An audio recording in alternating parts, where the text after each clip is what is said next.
আসসালামু আলাইকুম। নতুন বছরে নতুন দিনে নতুন একটি রেসিপি নিয়ে হাজির হয়েছি। আজ আপনাদের রান্না করে দেখাবো ডিমের ইউনিক একটি রেসিপি। এভাবে করে ডিম রান্না করে থাকলে মাছ মাংস কোনো কিছুরই প্রয়োজন পড়বে না, সবাই চেটেপুটে খাবে। আমরা তো অনেকভাবেই ডিম রান্না করে থাকি, তবে আজ একটু ভিন্নভাবে ডিমের রেসিপি নিয়ে হাজির হয়েছি।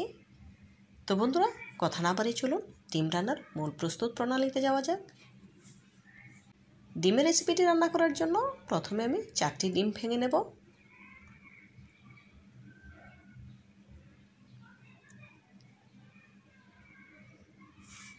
দেখুন, এখানে আমি 4টি ডিম ভেঙে নিয়েছি। এখন এর সাথে অ্যাড করে দেব কিছু পেঁয়াজ কুচি। এখানে মাঝারি সাইজের একটি পেঁয়াজ কুচি করে নিয়েছি, 2টি কাঁচামরিচ কুচি, কিছু ধনেপাতা কুচি। এখন একটি কাঁটা চামচের সাহায্যে সবগুলো উপকরণ একসাথে খুব ভালোভাবে বিট করে নিতে হবে। কাঁটা চামচের সাহায্যে খুব ভালোভাবে ফেটিয়ে নিচ্ছি যতক্ষণ না পর্যন্ত ডিম থেকে কিছুটা ফেনা ছাড়ছে ততক্ষণ।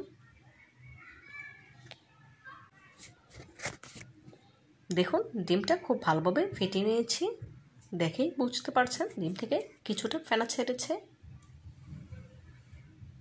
এখন সাইডে তুলে রাখবো। এদিকে চুলে একটি প্যান বসিয়ে নিয়েছি, দিয়ে দিলাম 4 টেবিল চামচ সয়াবিন তেল, 1 কাপ পেঁয়াজ কুচি,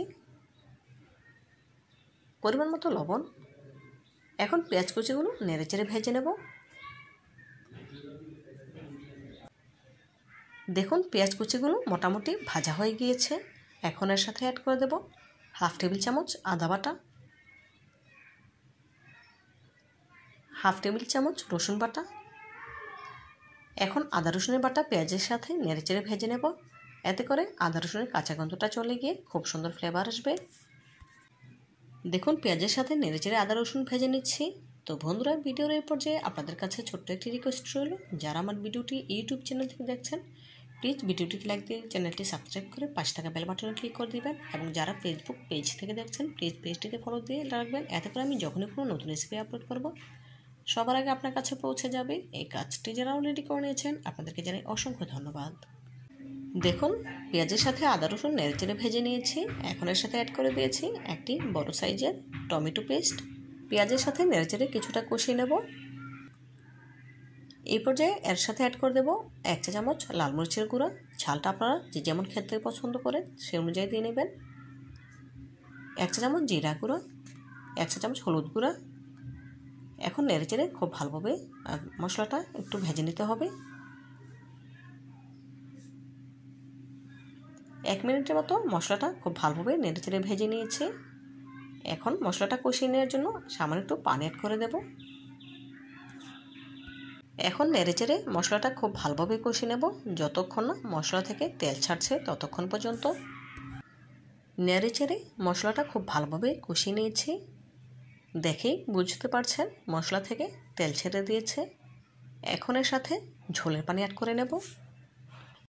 আমি এখানে নর্মাল পানি অ্যাড করছি, চাইলে আপনারা ফোটানো পানি অ্যাড করতে পারেন, কোনো অসুবিধা নেই।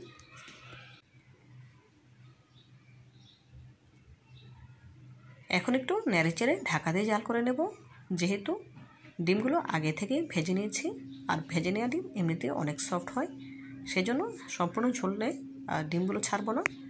ঝোলটা যখন সেদ্ধ হয়ে কিছুটা কমে আসবে তখন ডিমগুলো ছেড়ে দেব। গ্যাসের ফ্লেম মিডিয়াম হিটে রেখে জাল করে নিচ্ছি 5 থেকে 6 মিনিট। এখন ডিম ভেজে নিতে হবে। চুলে একটি প্যান বসিয়ে নিয়েছি, দিয়ে দিলাম 1 টেবিল চামচ সয়াবিন তেল। আগে থেকে যে ডিমের মিশ্রণটা আমি রেডি করে রেখেছিলাম সম্পূর্ণ মিশ্রণটা দিয়ে দিয়েছি। এখন সাইড থেকে একটু ছড়িয়ে নিচ্ছি, দেখেই বুঝতে পারছেন।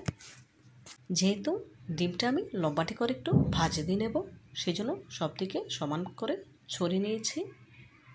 এখন খুন্তির সাহায্যে ডিমটাকে ভাজে দিয়ে নিচ্ছি, দেখেই বুঝতে পারছেন। এখন ভেজে নেওয়া ডিমটাকে কয়েকটি পিসে কেটে নেব। আমি আমার পছন্দ মতো কেটে নিচ্ছি, চাইলে আপনারা আপনাদের পছন্দ মতো কেটে নিতে পারেন, কোনো অসুবিধা নেই। সম্পূর্ণ ডিমটা কয়েকটি টুকরো করে কেটে নিয়েছি। এইদিকে ডিম রান্না করার জন্য যে ঝোলটা রান্না করতে বসেছিলাম সেই ঝোলটা প্রায় 6 মিনিট জাল করা হয়ে গিয়েছে। এখন ভেজে নেওয়া ডিমগুলো সরাসরি দিয়ে দিচ্ছি। দেখার সৌন্দর্যের জন্য সাইডের অংশগুলো বাদ দিয়ে দিয়েছি, শুধু মাঝের অংশগুলো দিয়েছি। এখন গ্যাসের ফ্লেম লো হিটে করে জাল করে নেব আরও 6 মিনিট। ওপর থেকে অ্যাড করে দেব 2টি কাঁচামরিচ ফালি করে 4 টুকরো করে নিয়েছি। এখন ঢাকা দিয়ে 6 মিনিট জাল করে নেব। এই 6 মিনিটে রান্নাটা পুরোপুরি কমপ্লিট হয়ে যাবে। 6 মিনিট পর ফিরে এলাম। দেখুন ঝোলটা কিন্তু অনেকটাই কমে গিয়েছে আর ডিমগুলো ফুলে ডাবল হয়ে গিয়েছে, দেখেই বুঝতে পারছেন। এই পর্যায়ে লবণটা চেক করে নিতে হবে, পারফেক্ট হলে দেওয়ার প্রয়োজন নেই, আর যদি কম মনে হয় সেক্ষেত্রে সামনে একটু লবণ অ্যাড করে দিতে হবে। সবশেষে এর সাথে অ্যাড করে দেব কিছু ধনেপাতা কুচি। অবশ্যই ধনেপাতা কুচি দেওয়ার চেষ্টা করবেন, এতে করে খেতে অনেক বেশি ভালো লাগবে। ফাইনালি ডিমের কারি রান্না করা কমপ্লিট। এখন গ্যাসের ফ্লেম অফ করে দিয়ে চুলা থেকে নামিয়ে একটি সার্ভিং ফুলে সার্ভ করে নিয়েছি। ডিমের কারির ফাইনাল লুক দেখুন, মাশাআল্লাহ, দেখতে কতটা সুন্দর এবং লোভনীয় লাগছে। দেখতে যতটা সুন্দর হয়েছে খেতে তার থেকেও অনেক বেশি মজাদার। আপনারা একবার হলো বাসাভাবে ট্রাই করবেন এবং খেয়ে আমাকে কমেন্ট করে জানাবেন কেমন হয়েছে। তো বন্ধুরা, আজকের মতো বিদায় নিচ্ছি। দেখা হবে নতুন কোনো দিনে নতুন কোনো রেসিপিতে। ভালো থাকবেন সবাই, আর আমার জন্য দোয়া করবেন যেন এমন আরও নতুন নতুন রেসিপি আপনাদের উপহার দিতে পারি। পরবর্তী ভিডিও দেখার আমন্ত্রণ জানিয়ে আজকের মতো বিদায় নিচ্ছি। আল্লাহ হাফেজ।